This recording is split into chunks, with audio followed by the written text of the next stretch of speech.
When Mother's Day means celebrating your mom, your wife, maybe even your daughter as a new mom, trust 1-800-Flowers to help you celebrate every important woman in your life. With double blooms from 1-800-Flowers, order 1 dozen roses and get another dozen for free.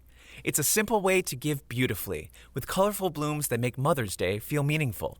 For every mom you're celebrating, order with confidence and get double blooms at 1-800-Flowers.com/podcast. That's 1-800-Flowers.com/podcast. Hey there, it's Wayfair here, where delivery and setup are as easy as a few taps on your phone. You're relaxing in an old hammock, scrolling Wayfair's app, when you spot it, a brand new patio set. Next thing you know, Wayfair delivers it right to your patio and sets it up. Oh, you need a new grill too? All right, Wayfair's got you covered. With Wayfair's room of choice delivery and fast expert setup on qualifying orders, life gets a little easier. Visit wayfair.com or the Wayfair app. Wayfair, every style, every home. You're listening to DNA ID, brought to you by AbJack Entertainment. Be sure to check out some of the other great true crime podcasts from this network, including The Murder in My Family, Missing Persons, Scene of the Crime, Zodiac Speaking, Beyond Bizarre True Crime, Campus Killings, Below the Surface, and Killer Communications.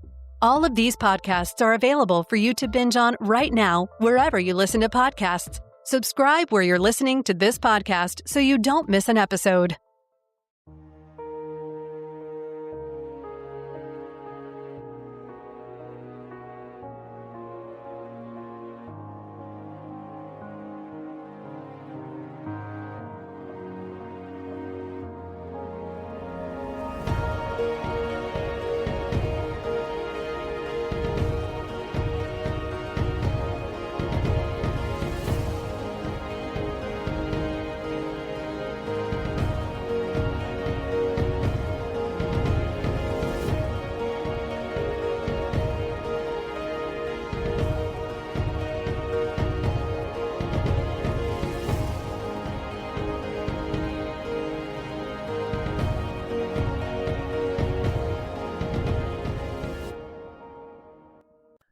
It was 1993, and Sharon Lee was worried.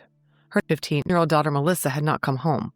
This was not that unusual for Melissa, but some things didn't seem right to Sharon, and she grew increasingly concerned after calling around to Melissa's friends and failing to find her.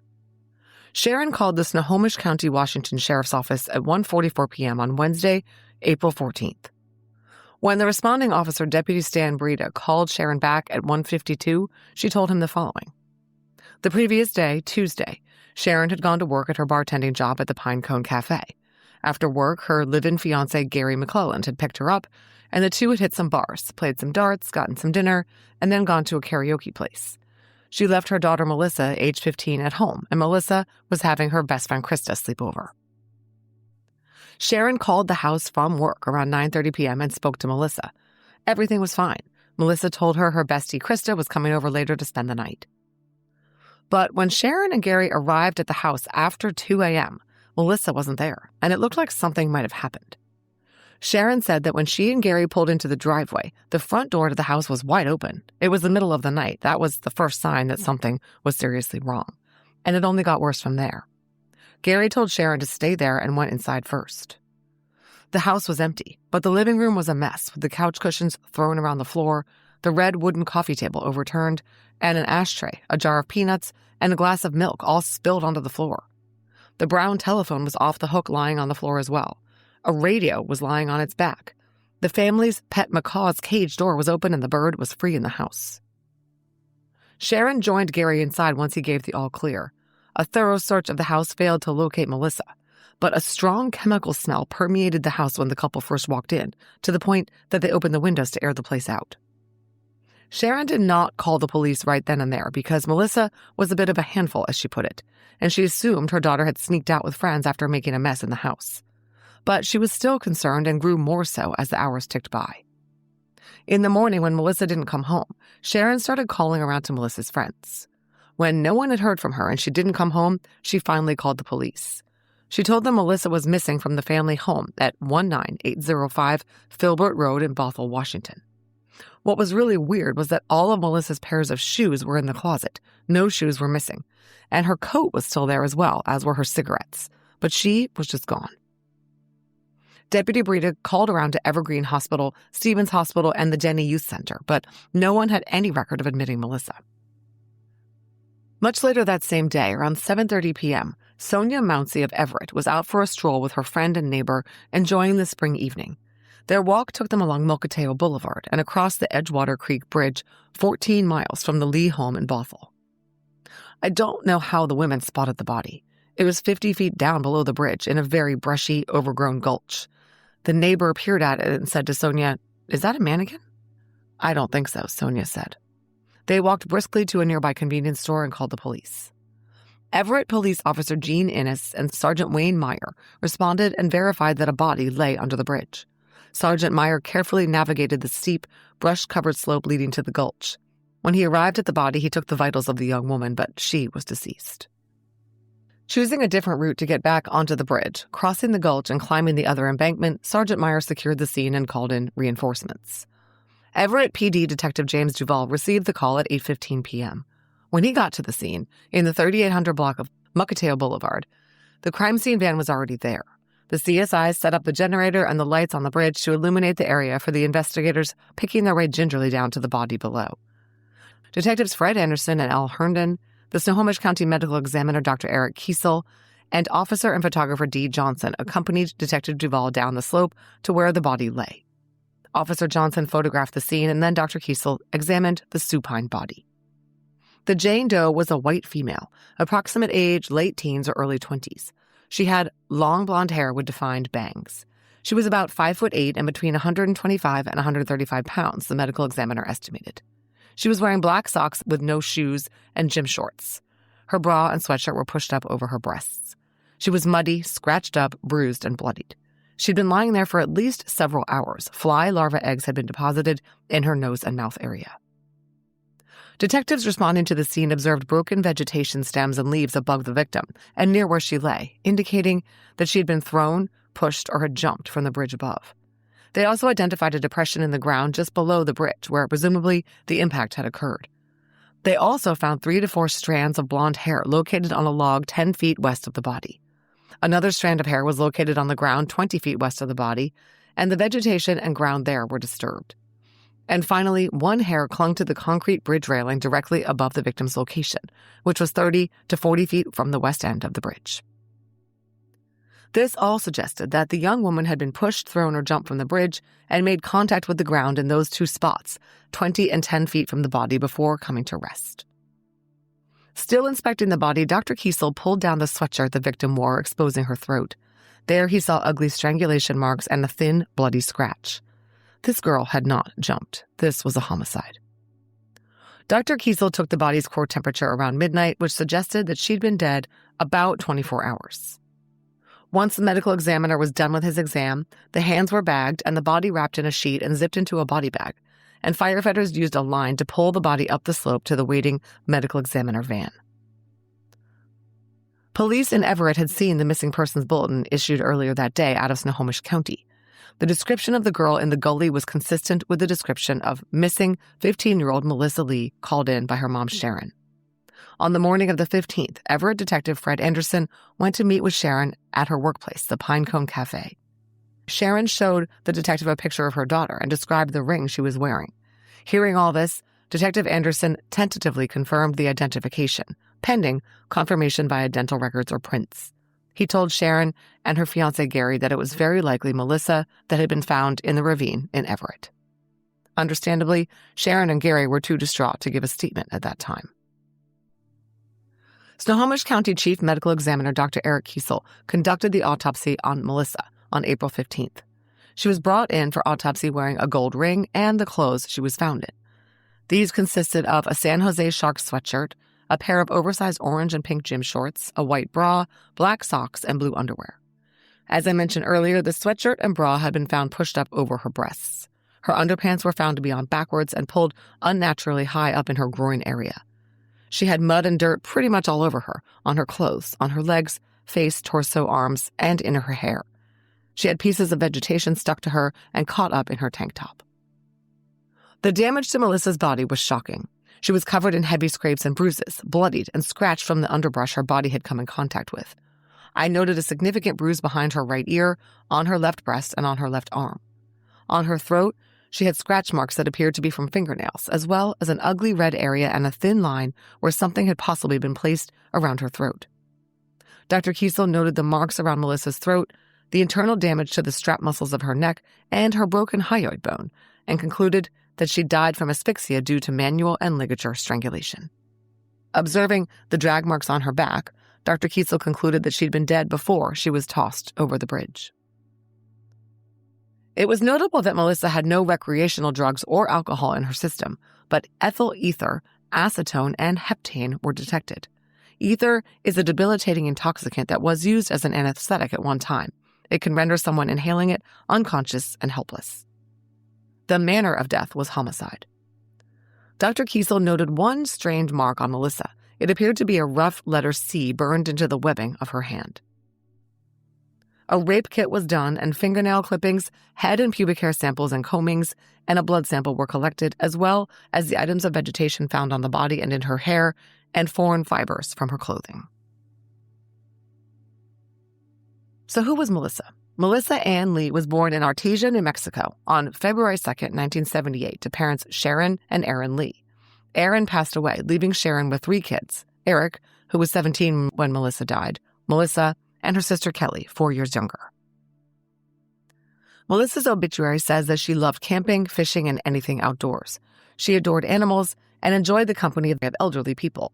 She attended Explorer Middle School and then Skyview Middle School, which went through 9th grade. She hadn't even made it to high school yet. As a very precocious teen, Melissa did not benefit from a significant lack of structure in her household. Her mother, a bartender, worked long hours and was often absent. Melissa apparently did not really get along with Gary, her soon-to-be stepfather, and she had proven to be a handful for her mom and Gary lately. Many people reported that she was boy crazy. She'd run away a few times, and she was hanging with some unsavory types. She had dropped out of Skyview Middle School and had most recently run away on January 11, 1993, just 3 months before her death. Police had responded to this runaway incident, and Melissa was located and returned home.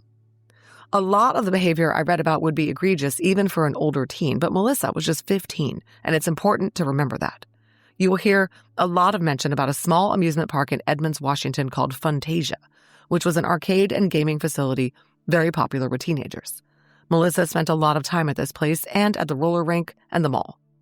Despite the precocious reputation she had, reportedly a flirt and a tease, and her very mature physique, she really was just a girl. Melissa had been going with a 16-year-old boy named TJ Peters for a few months. However, TJ had broken things off with her around April 10th or 11th. You will hear TJ's name quite a bit as investigators tried to piece together Melissa's complicated personal life. Have you ever had to wait on a paycheck to buy groceries, cover a bill, or gas up your car? That can be frustrating and stressful. But getting paid twice a month doesn't mean money is scarce, it just feels that way. Earnin removes that feeling so you are genuinely in control of your finances. Earnin is the original earned wage access app that lets you access your pay as you work instead of waiting days or weeks for a paycheck. This is not a payday loan. This is access to your money. That's why there's no interest, no credit checks, and no mandatory fees. Access up to $150 a day of money you've already earned, plus up to $1,000 between paychecks. Tips are optional, and standard transfers take 1 to 2 business days with no mandatory fees. Expedited transfers start at $3.99 and cap at $5.99. 5 million people are already on Earnin, and honestly, we all should be. Download Earnin on the App Store or Google Play, spelled like earning money without the G. Type in DNA ID under podcast when you sign up. It'll really help the show. Earnin is a financial technology company, not a bank.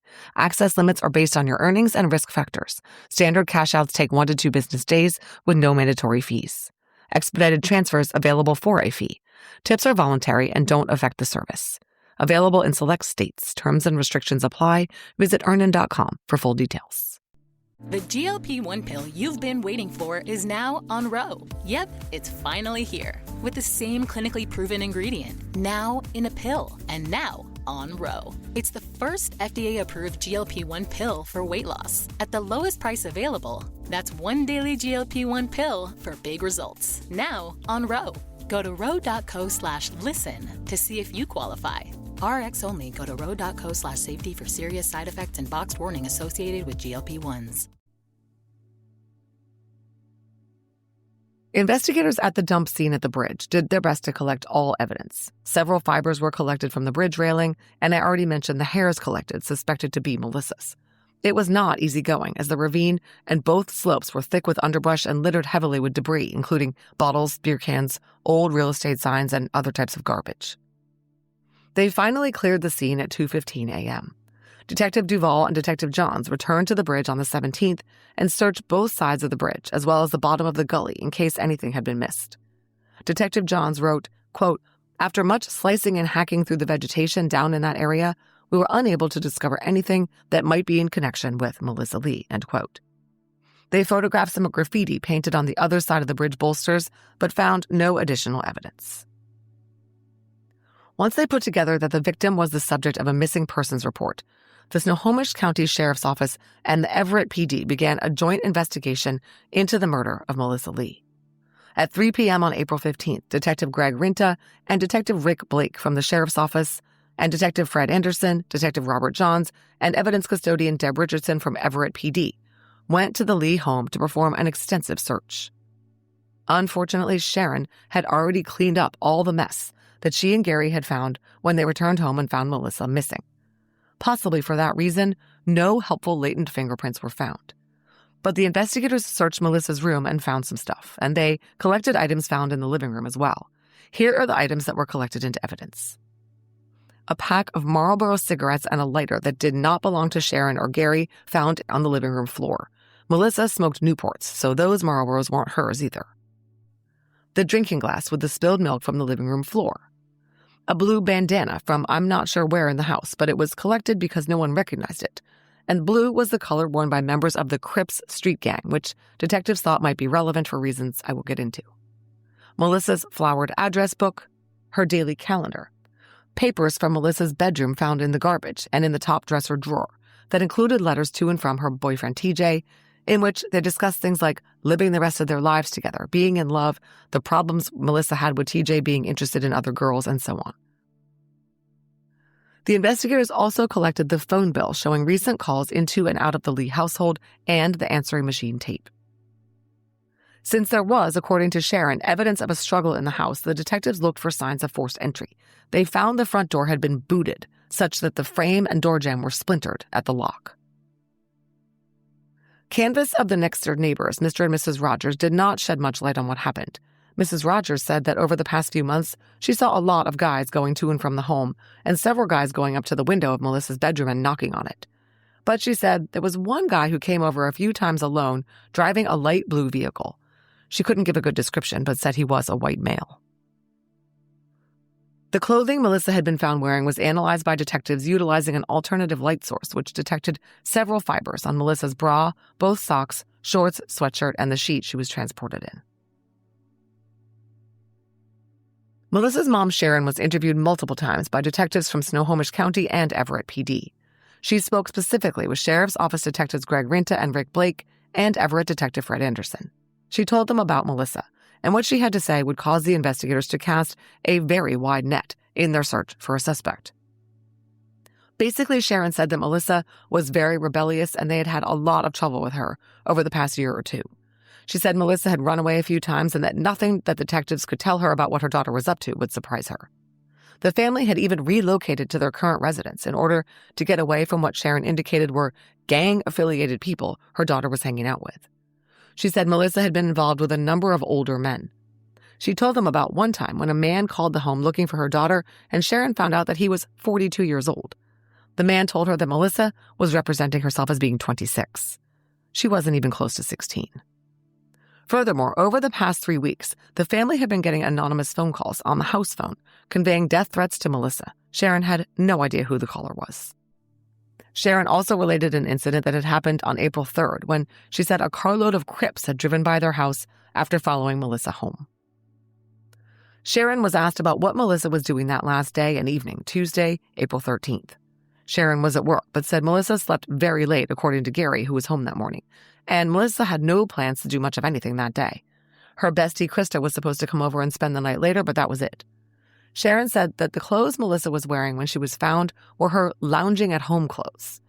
If Melissa, a real girly girl, had been planning on going out, she would have showered and been all done up, wearing a nice outfit and having her hair, nails, and makeup just so. The fact that she was wearing her Sharks hoodie and gym shorts meant that she had no intention of going out in public or of entertaining. Melissa's sister Kelly echoed this, saying, quote, "She never left the house looking like a scrub."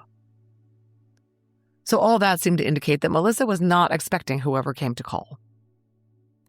Gary had a few extra details to add about Melissa. He said that she had run away on several occasions and stayed away for weeks at a time. She received phone calls every hour of the day and night, and some of the people she hung out with were affiliated with the Crips and the Bloods. You can see why the investigation became widespread. The timeline, according to Gary and Sharon, established that the last time either of them actually saw Melissa was when Gary left the home at 1 p.m. on the 13th to go to the Pinecone Cafe to pick up Sharon from work. Melissa was asleep when he left. Sharon called the house and spoke to Melissa at 9:30 p.m. and everything seemed fine. There was no note or any other indication of where Melissa might have gone. Kelly, Melissa's 11-year-old sister, had been staying with her grandparents on Whidbey Island when Melissa was abducted and killed. She was as helpful as an 11-year-old can be who was not a witness to the abduction. She said Melissa had a lot of friends, had run away the previous December, and had been really upset when her boyfriend TJ broke up with her just a couple of days earlier. She also said that Melissa was an awesome big sister to her, mothered her, and was the sweetest person. She said Melissa took her everywhere. Detectives started to gather names of men they would need to talk to. Of course, Kelly had mentioned this boyfriend of a few months, TJ, who sounded like he needed to be looked at closely. Another one of these was the name Michael, whose name and phone number were written in Melissa's address book. It seemed she used her day planner as something of a diary, and there were clues written on every single day of the calendar, such as, on March 3rd, I finally talked to TJ and we're still going out. On March 5th, going to Fantasia and meeting Dave. On March 9th, TJ dumped me. March 10th, me and TJ are going back out. March 15th, went out with Alan and Kelly. March 16th, went out with Krista and Alan. Krista stayed the night. March 24th, stayed the night with Adam. March 30th, went home and talked to Keenan. And so on and so on. I'll get into some more names written in the calendar a little later. The last entry on the day planner, made on Monday, April 12th, 1993, said, quote, "Stayed home just thinking about TJ and how much I want him back. Kelly went to Whidbey Island. TJ and me are still broken up. I hope to God we get back together." Detectives had to start sorting out who all these people were, and they would find that every time they tracked down one of the names, it led to several others. The investigation was like the Greek myth about the Hydra. Every time the detectives crossed off a name from the person of interest list, many more sprang up in its place. Krista Stromberg was the next interview. She was the girl who had been supposed to spend the night with Melissa on the night Melissa was abducted. On April 15th, she told Everett Detective Anderson and Detective Bob Johns that she'd known Melissa for 6 years, since when they used to be neighbors in Linwood. She said Melissa was pretty and happy, but was a little boy crazy. She was the kind of girl who cared about her appearance and wore makeup, lipstick, eyeliner, and so on, and took care to look nice when she went out. Krista said she had introduced Melissa to some Northwest Crip posse members. She confirmed that the crude C that was burnt onto Melissa's hand, documented at her autopsy, stood for Crips, and that Melissa had done that herself with a cigarette lighter. Krista was able to give the investigators some names and some street names of people in the Northwest Crips posse, people like Raul, a.k.a. Boo, Brett, a.k.a. Mocha, and so on. She also said that occasionally, Melissa drove around with a guy named Ed and a guy named John. Both of these males had cars and had at times shuttled the girls back and forth between their homes or wherever they were staying and Fantasia. She also named a guy named Keenan, last name unknown. An investigative nightmare. Krista said she last saw Melissa on April 9th, but she had spoken with her on the phone many times on Tuesday the 13th. She had been supposed to spend the night at Melissa's, but she got stuck babysitting very late, so she couldn't make it. She tried to call Melissa later in the evening, but there was no answer. Unfortunately, Krista could not remember the times of their last call and this no-answer call. And then Krista told the investigators about TJ. She said that on the last night of her young life, Melissa had been very upset about the TJ situation. Basically, her boyfriend TJ had broken up with her and moved on to dating another girl named Melissa D. On the 13th, while Melissa Lee was home alone, she was harassing TJ by phone and also asked Krista to call TJ and ask why he had dumped her. Krista said Melissa told her all about TJ threatening her, leaving a message on her home answering machine that night that played rap music and then said, "You're marked, bitch." Melissa's friend Alicia S. also had some information for Detectives Rinta, Blake, and Anderson. She said she and Melissa had been friends since 1992, and she was one of the last people to speak with her, as they spoke on the phone twice on the night of the 13th. Alicia also reported that Melissa was very upset about the breakup with TJ and the fact that he had moved on and started dating Melissa D. Alicia said she last spoke with Melissa around 11 p.m., and Melissa was very worked up over the TJ situation. Alicia tried to call Melissa back at 11:46 p.m. She just happened to look at the clock when she tried calling, and she was surprised when Melissa did not answer the phone. Something kept Melissa from answering that phone call at 11:46 p.m. So, hearing that TJ Peters had possibly threatened Melissa, detectives became very interested in him. Even though he was just 16, he had quite the reputation as someone who claimed to be in a gang, who dealt drugs, who had violent tendencies, and who was a chronic liar. On the 16th, Detectives Herndon and Rinta went to TJ's home in Edmonds. He wasn't home, so they interviewed his mom, Deborah. She said Melissa and TJ had dated for a few months, but TJ had gone to rehab on March 12th and got out on April 10th. When he got out, he broke up with Melissa Lee and started dating Melissa D. However, Melissa Lee had been calling the Peters house constantly for the few days between the breakup and her murder. The investigators asked Deborah about TJ's timeline for the night of the 13th to 14th. TJ's mom said that he left the house on the 13th sometime between 3 and 3:30 p.m. to go to Melissa D's house. Melissa's father drove TJ to an AA meeting, and TJ came home afterwards, getting home around 9 or 9:30 at night. He spent the rest of the night at home. Melissa D's father verified this AA meeting. Deborah also said that that night TJ got many phone calls from Melissa Lee, as late as between 11 and 11:30 p.m. According to Deborah, she heard a portion of TJ's message to Melissa and heard him tell her, "You're marked, bitch." She asked him what that meant, and he said it meant you're dead. The calls from Melissa continued on the evening of April 13th to the point that Deborah decided to turn the phone off. So Deborah put her son at home around 11:30 on Tuesday night. Furthermore, TJ's brothers Stephen and Brian were interviewed by Detective Herndon. They had both heard 4 or 5 phone calls come in from a girl disguising her voice, leaving harassing messages on the answering machine. TJ said it was Melissa and finally picked up the phone and told her to stop calling. Stephen said that he woke up around 2 in the morning on April 14th to get a drink of water, and TJ was lying on the couch watching a movie. And TJ's father, Ed, told investigators that he was home with his son TJ that night until Ed went to bed at 1:30 in the morning. If TJ was home at 11:30 getting phone calls from Melissa, and his dad said he was home until at least 1:30 a.m., and his brother Stephen said he was home at 2 a.m., it was very unlikely that he had been the one to kidnap and kill Melissa and dump her over the bridge in Everett. The investigators tracked TJ down at his girlfriend Melissa D's house.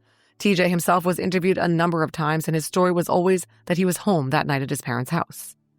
TJ said he met Melissa in January of 93, and they were boyfriend and girlfriend until he broke up with her on April 10th when he got out of treatment. They asked TJ about rumored threats he made toward Melissa. TJ said he put out a tag or a threat to kill Melissa Lee before he went into rehab because he was angry with her. He told his brother Anthony Gonzalez about the tag, and Anthony told other people. But TJ said he didn't mean it and he was just fooling around. He also confirmed that he'd been getting a lot of phone calls from Melissa on the 13th between 9 and 11:30 p.m. He called her and told her to stop pranking him. She was angry with him for dumping her and said she would not accept it. He said the last time he talked to her was on the 13th at 11:30. Then his mom turned the phone off. He said despite all the talk of tags and so on, he would not have hurt Melissa and didn't know anyone who would have. When pressed, TJ insisted he did not know who killed her. TJ's new girlfriend, Melissa D., was interviewed and said that Melissa Lee was very upset that TJ had broken things off with her and taken up with Melissa D. In fact, she called Melissa D. on Monday and said that she was going to kick Melissa D.'s ass. Some of Melissa Lee's friends had also called Melissa D. and left several threatening messages. Anthony Gonzalez, TJ's brother, was interviewed as well. He confirmed that TJ told him Melissa was marked because she kept calling the house and refused to stop. He also said 2 months earlier, TJ allegedly had arranged for his former Seattle group OCS, which stood for Organized Crime Syndicate, to kill Melissa, and he had paid them with cash he made dealing coke. TJ claimed that he'd called off the hit on Melissa because they'd worked things out. But then Anthony said TJ told him he forgot to call off the whack. Detective Anderson's report noted that, quote, Anthony was distraught and afraid that the whack actually happened, end quote. The organized crime member who was supposed to carry out the hit on Melissa was a guy named Derek W. Quote, Tony Gonzalez felt that this is what happened to Melissa Lee. Tony, who was notably in tears, admitted that he thought TJ did indeed have Melissa killed. The reality is TJ was a pretty bad dude for Melissa to be mixed up with. Kelly, Melissa's sister, said years later that he had threatened Melissa, saying if she ever left him, he would kill her. He was physically abusive. Kelly saw the bruises, and her sister confided in her. Anthony, TJ's brother, said TJ was in a gang that had mafia ties, and he sold drugs for them. He had already been to rehab for alcohol and cocaine abuse at age 16. So when the investigators learned that TJ had ordered a hit on Melissa and forgot to call it off, it was a real concern, not just teenage drama. TJ agreed to submit to a polygraph exam. Afterwards, the polygrapher determined that he was being deceptive. But the investigators could not arrest TJ. They had the small problem of him having an alibi, with at least 4 people in his family who did not seem like they would lie to protect him, swearing that he was at home on the night of the 13th to 14th. They had to figure out if someone else had carried out this hit on Melissa. A text says, "You're on my mind." A bouquet from 1-800-Flowers says, "You're my everything." Heartfelt moments belong in the real world, not just your phone. For 50 years, 1-800-Flowers has helped millions of people make memories that'll last a lifetime, with gifts they'll cherish forever. Their expertly curated arrangements and gift baskets ship nationwide with a 100% satisfaction guarantee. Don't wait for the next big moment. Make it when you visit 1-800-Flowers.com/podcast. That's 1-800-Flowers.com/podcast. Detectives tracked down the girl named Gina they found mentioned in Melissa's address book, Gina H. She was a very good friend of Melissa's, and the two had run away together in the fall of 1992, living in the home of an adult woman in the Mukilteo area before returning home. Gina last talked to Melissa on Sunday, April 11th via telephone. Gina said a bunch of the teens had gone to Whidbey Island for an overnight on Friday, April 9th. This included a bunch of Crips, like a guy named Owen, a guy named Jason, a guy named Tom T., and several others. Gina said she had no idea who could have killed Melissa, but she had personally witnessed a physical argument between TJ and Melissa at Fantasia a few months before Melissa was killed. One of Melissa's good friends was a younger girl named Sarah H. She told investigators she heard a rumor from her friend Megan at Meadowdale Middle School about who had been responsible for Melissa's death. Megan told the investigators that she heard from Tegan M. that a guy named TJ had strangled Melissa. She said Tegan had told her Melissa was found in her boxer shorts, wearing a t-shirt and no makeup. Her body was behind some water pipes. Tegan M. was interviewed next, and she said that she overheard Tony Gonzalez, TJ's brother, telling someone named Letitia on the phone that TJ had strangled Melissa.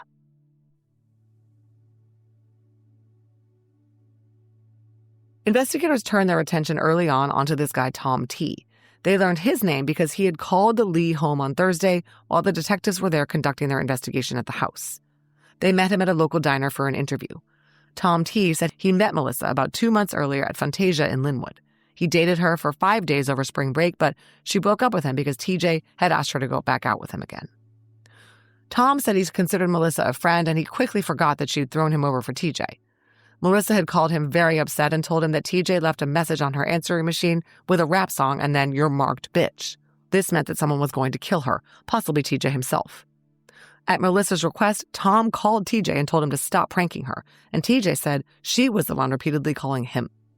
When asked, Tom said he thought it was likely that TJ had killed Melissa. He knew TJ had access to his father's van, and he had threatened her, so there you go. Tom admitted that he himself was in a gang called the East Side Crips, so police raised eyebrows at him, and Melissa had dumped him for TJ, so perhaps he was jealous. Tom's alibi was he was at home on the night of the 13th to 14th. He was polygraphed on April 20th, and he passed. Police wanted to check out his alibi, so his mom, Diane, was also polygraphed, and she passed. Police moved on. A guy named Edwin O. had been friends with Melissa for 2 years after meeting her at Rollaway Skate. He admitted he belonged to a gang claiming to be affiliated with the Northwest Crip Posse, and his AKA was Special. This was the Ed guy named by Melissa's bestie Krista as someone who drove the girls around. He was interviewed on April 29th by detectives Blake and Anderson and said he heard that Melissa had been strangled by 2 guys. Her boyfriend TJ had held her down, and another person had strangled her. The guy who actually killed her might have been named Matt, but he wasn't sure.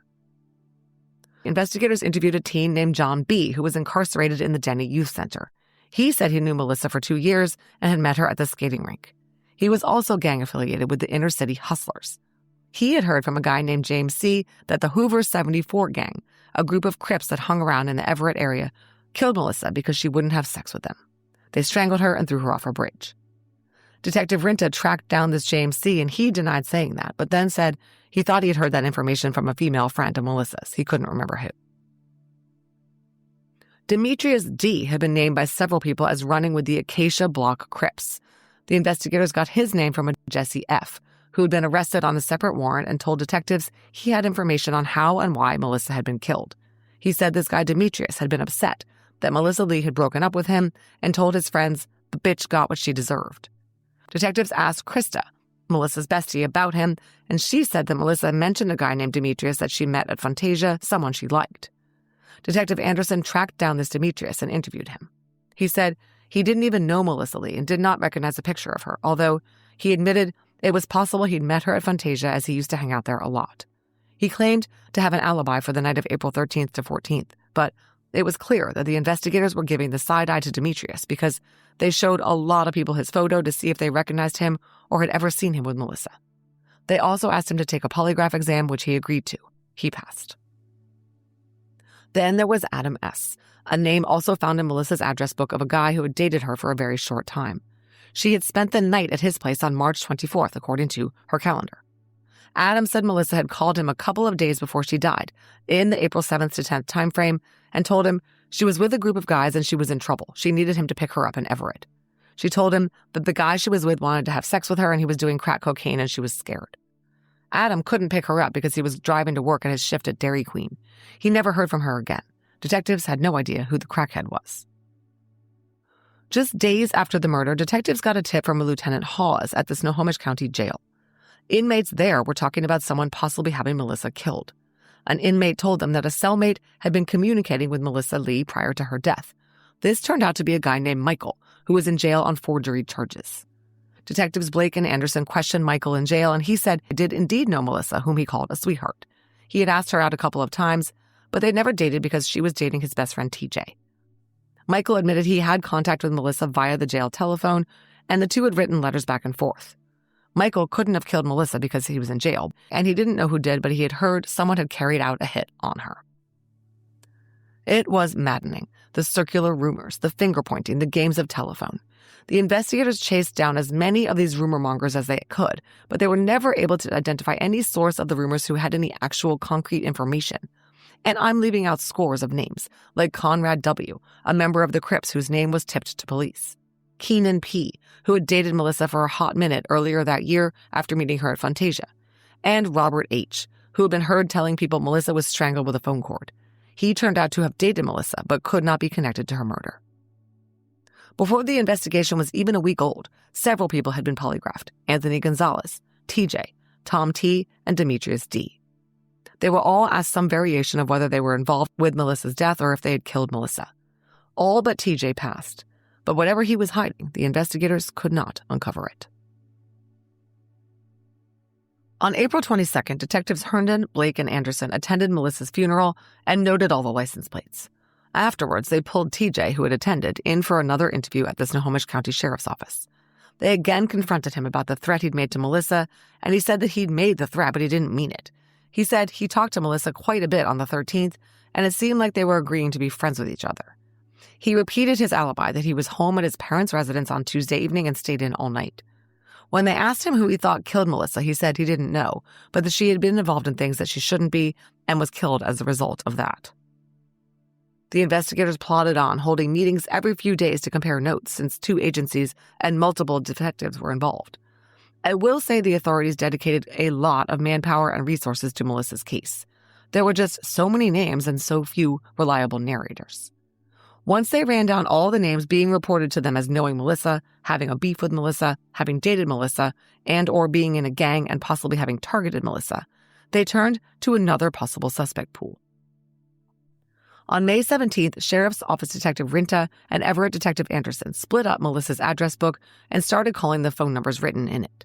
Here, they found a lot of additional guys who knew Melissa, many of them only casually or very tangentially. Several guys had dated her but hadn't seen or talked to her since late 1992. Some guys still met up with her now and then or drove her around. Police still had to keep track of all these names: Nathan, Nigel, Chris, Brad, Dustin, Jason. Leads related to the physical evidence were also pursued, of course. On May 19th, 1993, Everett Detective Anderson submitted several items to the Washington State Patrol Crime Lab. These included Melissa's blue underwear. On September 19th, results came back from forensic scientist Greg Frank stating that a stain located on the inside crotch area of the underwear tested positive for amylase, an enzyme found in saliva and other bodily fluids such as semen. As the spring of 1993 turned into summer and then fall, detectives were still tracking down and interviewing all the names being tipped to them or rumored to be involved. Much later, a probable cause affidavit in the case stated, quote, "Rumors started to get passed around identifying various persons of interest in the death of Melissa Lee besides T.J. Peters. 1993 detectives tracked down and worked those rumors, which proved to be baseless and unsubstantiated with no evidence to support them," end quote. In an effort to generate continued attention for the case, the detectives left flyers providing information about Melissa's unsolved case at Fantasia in Linwood, where she'd been known to hang out, as had a number of people who knew her. One guy they finally tracked down on September 1st, 1993 was named Robert W. He had no fixed address, and the detectives got the impression that he was avoiding them as he would miss appointments to speak with them and not return their phone calls. When they finally managed to pin him down, he acknowledged that Melissa Lee and her friend Gina had stayed at his apartment in January of 1993. He claimed Melissa had told him she was 17 and almost 18. She told him she needed a place to stay, and he let her stay at his apartment for 3 weeks before he finally asked her to leave. She ran up his phone bill to the tune of $100 and drank all his beer, he said. She also had several people over who stole his CD player. Plus, he was dating someone else at the time, although he admitted to having hooked up with Melissa on one occasion. He said he had absolutely never been violent with her. The last time he saw her was at the end of February 1993 when he dropped her at the bus stop after asking her to leave. She paged him a number of times at the beginning of April and asked him to give her a ride somewhere, but he had not done so. Robert, an auto body mechanic, said he absolutely had nothing to do with her death and was willing to take a polygraph. On January 24th, 1994, Detective Anderson received a disappointing lab report about Melissa's clothing and the oral, anal, and vaginal swabs collected at her autopsy. Quote, "The results of the tests indicated that there was no spermatozoa on any of the items submitted or on the swab for Melissa Lee," end quote. All they had was the amylase detected on her underwear. Okay, you heard me say a moment ago that investigators dismissed as baseless all the unsubstantiated information they received about suspects who killed Melissa, other than TJ. I think it's fair to say that at this point of the investigation, the investigators believed that TJ was somehow involved. Remember, he'd failed a polygraph. Melissa had told several people that he threatened her on her answering machine and even played the message for some of her friends. His own brother told investigators that TJ had told him he put a whack on Melissa and forgot to cancel it. And in October 1994, something else incriminating happened. TJ's parents' home was repossessed and sold, and when the workers at the home entered the shed in the back of the property, where TJ and his brothers and their friends hung out, slept, partied, drank, and did drugs, they saw some disturbing graffiti-style writings containing threatening messages on the inside walls of the shed. The messages said things like, "TJ wants Melissa Lee dead. Melissa Lee is going to die soon, and I'll be dead soon, 6 feet under," and a picture of a stick figure in a coffin. Detective Rinta took photographs of the handwriting on the shed walls. None of the writings were signed, nor was there any indication of when they were put there. And there was all sorts of other graffiti in the shed as well. These writings were not necessarily significant. But still, they didn't look good, and they didn't help police perception of TJ. In December 1994, Melissa's mother, Sharon, who had moved to Tennessee with Gary and Kelly for a fresh start, made a return trip to Snohomish County. She announced a $10,000 reward for the arrest and conviction of Melissa's killer. Bulletins, including Melissa's photo, ran in all the local papers, listing the phone numbers of the various law enforcement agencies working the case and saying information could remain confidential. Sharon went around posting flyers about the unsolved case and the reward. The Daily Herald did a piece about the reward, quoting Sharon as saying, "We're trying to get some action. We want something done. My daughter was worth a lot more than $10,000, but that's all we could come up with. I can't go on with my life with this hanging over me. It's there every single day, every single night. I want somebody to be caught, not only so Melissa can be at rest, but so that I can be at rest." The article quotes Snohomish County Sheriff's Office spokesman Elliot Woodall saying, quote, No clear suspect has ever been identified. Woodall said that Melissa knew a lot of people, but they were not able to identify one in particular who might have wished her harm. But obviously, somebody took violent issue with something and murdered her, he said. By this point, police had interviewed well over 100 people, but admittedly, quote, "It's a case that doesn't make a lot of sense," Detective Greg Rinta told the Seattle Times, adding that police didn't have a motive. "I'm really at a loss as far as where to go," he said. That's not good. In 1997, the Snohomish County Medical Examiner's Office assembled a violent crime analysis profile about the Melissa Lee case. It concluded that 2 offenders participated in the murder. One was believed to be a white male between the ages of 17 and 20. The other was believed to be a white male between age 15 and 17, described as a loser type. That just described half the people in this case. Years passed. On June 27, 2000, Everett Police Detective Kaiser submitted some additional items to the Washington State Patrol Crime Lab. These included Melissa's orange and pink shorts. It took a whole year to get results on July 30, 2001, from forensic scientist Greg Frank. 4 red stains located on the back of the shorts tested positive for blood. 2 of the stains were sampled and extracted, and human DNA was detected in both. 1 stain was Melissa's blood, but the stain from the left shorts leg could not have come from Melissa Lee, the report said. Because a mixture was detected, forensic scientist Frank submitted the left leg blood stain and a reference blood card from Melissa to Washington State Patrol Crime Lab forensic scientist Jody Sass to conduct DNA analysis using STRs. The results reported on October 10, 2001, were that the extract from the bloodstain on the shorts was of mixed origin. The major component, greater than 90%, originated from an unidentified male source. The trace component was consistent with originating from Melissa. Now they were getting somewhere. The male DNA profile was entered into the Washington State Patrol Convicted Felon Database and into the FBI's CODIS database, and no matches were found. It was run again over the next few years with no matches.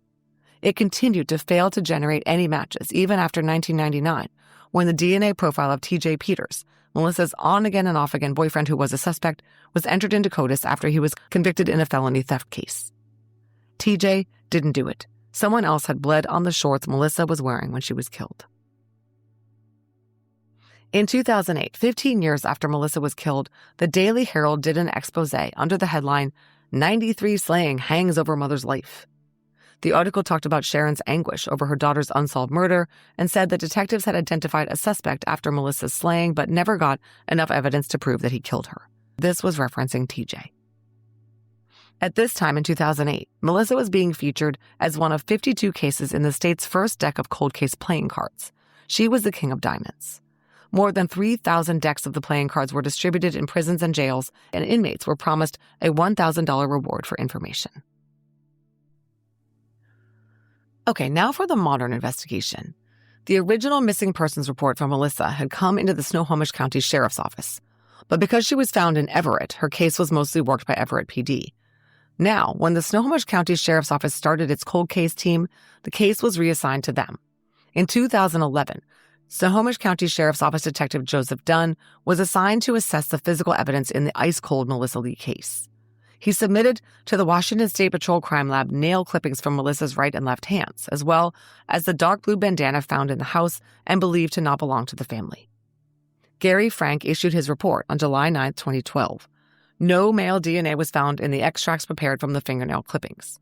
As for the bandana, it contained DNA from at least 4 different contributors. The major male contributor from the bandana was inconsistent with the DNA obtained from the bloodstain on the shorts. This finding of male DNA from multiple sources did not undercut a major theory of the case that Melissa had been killed by gang members. It was believed that more than one suspect could have been involved. On August 19, 2015, Snohomish County Sheriff's Detective Jim Scharf submitted evidence to the Washington State Patrol Crime Lab for DNA processing. The items included Melissa's blue underwear and the oral, anal, and vaginal swabs collected at her autopsy. All of these things had been tested in the past, but decades had passed since that time, and technological advances in testing methodologies were exponential. Forensic scientist Greg Frank was still at it, and his report on October 9, 2015 stated that he removed and tested the remainder of the stain on the crotch of the underwear that had revealed amylase back in 1993. the stain returned a presumptive positive result for the presence of semen, and this time, one single spermatozoon was detected. Trace male DNA was located combined with a large amount of female DNA. On the swabs, trace male DNA combined with a large amount of female DNA, and no semen was detected. The male DNA was insufficient to yield a profile using 2015 testing technology. Moving on to October 25, 2018, when DNA extracts from the back left leg stain on Melissa's shorts were quantified for human DNA by forensic scientist Jody Sass. The extracts were then provided to private lab DNA Solutions to prepare a SNP profile from male DNA on the shorts Melissa was found wearing. Snohomish County Sheriff's Office Detective Jim Scharf submitted the SNP profile to Parabon on January 17, 2019. Let me explain here that although it was relatively early in the IgG era, late 2018, early 2019, Detective Jim Scharf had already had quite a bit of success solving cold cases using IgG. Jay Cook and Tanya Van Kuylenberg were murdered in 1987 in Washington state, and their killer, identified by genealogist C.C. Moore in just 2 hours' time from evidence from the crime scene, was successfully prosecuted in the first ever IgG conviction in 2019. I have not covered this case on DNA ID because the definitive book about it, The Forever Witness by Pulitzer Prize-winning Edward Humes, does an absolutely fantastic job at detailing the case, the investigation, and the capture of William Talbot. I highly recommend it. Anyway, Detective Scharf again put his faith in Parabon, sending them Melissa's SNP profile in early 2019. C.C. Moore, who worked pro bono in Melissa's case, told me in an email, quote, "I was really invested after reading an article about how Melissa's mother didn't think anyone cared about her daughter's case. It broke my heart, and I wanted to show her that we do still care." CC uploaded the SNP profile into GEDmatch and found 2 promising matches, 3 potentially promising matches, and many more distant matches. Matches 1 and 3, first cousins once removed, both descended from ancestral couple Alvin Henry Reiter and Winifred Ethel Wysong. This branch of the tree was genetic network number 1, from which the suspect had to descend. Matches 13 and 30, third cousins once removed, both descended from ancestral couple Pierre Bourassa and Madeleine Lesseur. This branch of the tree was genetic network number 2. Match number 5, who did not share DNA with any other matches, was a descendant of Joseph Delaware and his wife Catherine Schneider.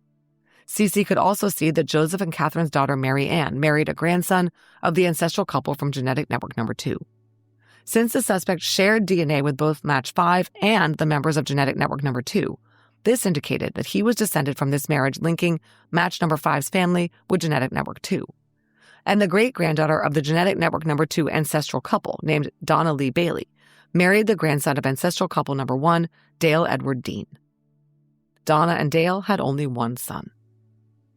The suspect fit with the identified genetic relationships. He was the paternal great-grandson of Alvin Reiter and Winifred Wysong, the ancestors of genetic network number 1, and was the second cousin of match number 1 and the second cousin once removed of match number 3. He was the maternal fourth great-grandson of Pierre Bourassa and Madeleine Lesseur, the ancestors of genetic network number 2, and was second cousins twice removed to match number 5 and match number 13 on different lines, as well as fourth cousins once removed with match number 30. He was also the third great-grandson of Joseph Delaware and his wife Catherine Schneider, the great-grandparents of match number 5. The Snohomish County Sheriff's Office received Parabon's report on February 25, 2019. It identified a man named Alan Edward Dean with high confidence due to the fact that genetic connections were found on both sides of his family tree. He was the only male who fit with the genetic relationships, and he lived in close proximity to the scene in 1993.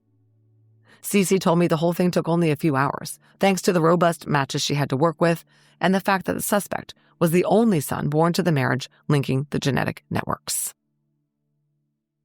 This is the end of Part 1 of the Melissa Lee case. Part 2 is available right now.